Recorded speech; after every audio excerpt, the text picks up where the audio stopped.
Hey my little nuggets, this is Wednesday. I don't know if you can see, 6:38 p.m. I just got in from set.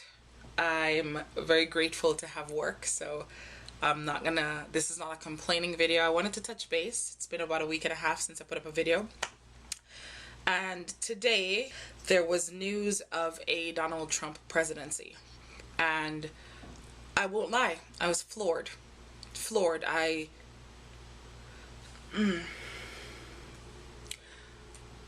wept upon hearing of his win, and I know some of the people who watch, some of my nuggets out there, because you've left comments over the past months as I've made videos encouraging you to vote, encouraging you to use your voice, making no bones about the fact that I was and still am a Democrat and a fervent Hillary Clinton supporter in the race between her and Donald Trump. You've made no bones about the fact that some of you are Trump supporters.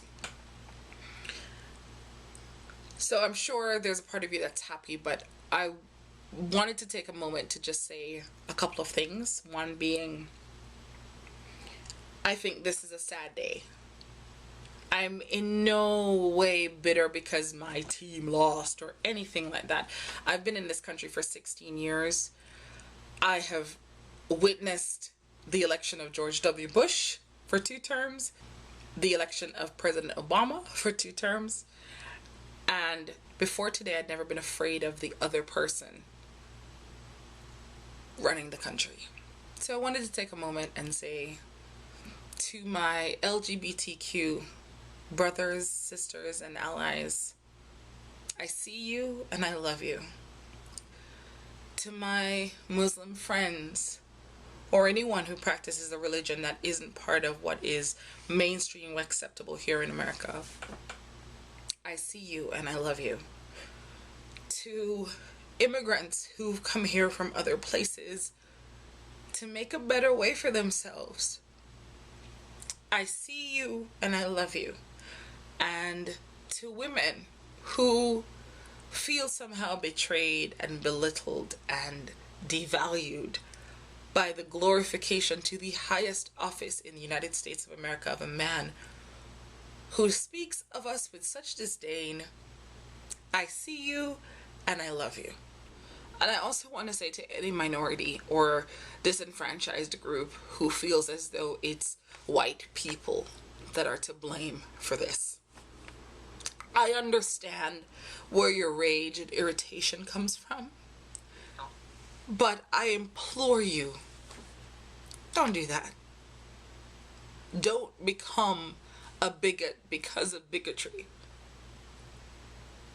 Last night I was tweeting the election, and I talked about how it hurt me, like deep inside. I wept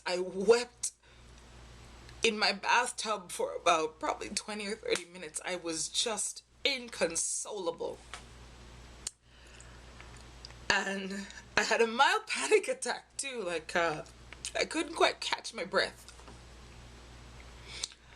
And I shared my pain on Twitter and I said, oh my God, I can't believe this is the country I live in that doesn't accept people who look like me and who have beliefs like mine or different from my own and want us out of here. And there were several responses, most of which were so considerate, but someone who clearly was filled with rage as well replied, you can go ahead and say it was white people did this.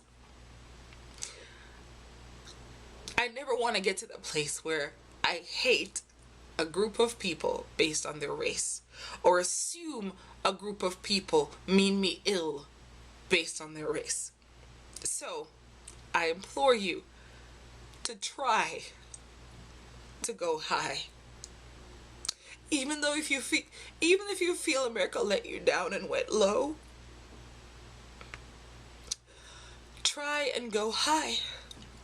I sincerely pray that I'm wrong, that my fears are unfounded, that the vestiges of Nazi Germany that I'm feeling in my spirit are in fact wrong.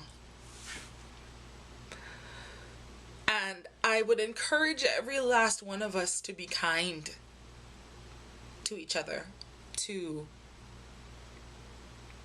reach out with a loving hand to each other, to try to be supportive of people who don't share your views,